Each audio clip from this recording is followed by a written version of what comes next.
তুমি আমার বাবাকে বিয়ে করবে? আরে পাইল, কে এই বাচ্চাটা? আর ওর বাবার বিয়ে প্রপোজাল তোর জন্য এনেছে? বাবু তুমি ওঠো। তুমি কে? আর আমি তো তোমার বাবাকে চিনিও না। আরে বলো না, করবে আমার বাবাকে বিয়ে? কিন্তু বাবু আমি তো চিনি না তোমার বাবাকে। আমার বাবা বাইরেই দাঁড়িয়ে আছে, আসো আমি দেখা করাচ্ছি।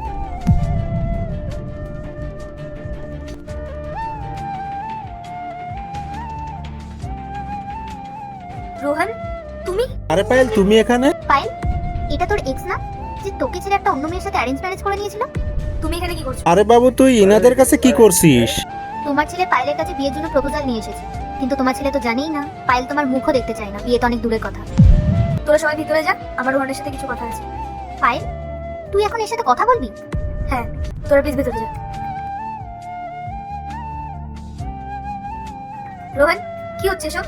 আরে পায়েল, আমি জানতাম না ও আমাকে এখানে নিয়ে আসবে। ও আমাকে বললো জরুরি কিছু কাজ আছে, তাই আমি এখানে আসলাম। তুমি ওকে আমাদের ব্যাপারে বলেছো? কিছুদিন আগে ও আমাদের একটা ফটো দেখে নিয়েছিল, আর তার জন্য সবকিছু ওকে বলতে হয়েছে। আর তোমার ওয়াইফ? এখন ও এই পৃথিবীতে আর নেই। I am sorry. It's okay.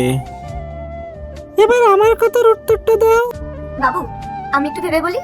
ওকে, তোমরা এখন বাড়ি যাও, আমি ওদের সাথে দেখা করে আসি। আচ্ছা চল বাবু, এখন বাসায় যাই।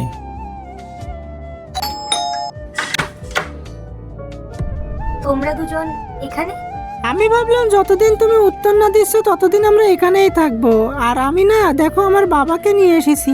আর আমরা এখানে থাকলে তোমার তো কোনো প্রবলেম নেই তো? না, কোনো প্রবলেম নেই, আসো।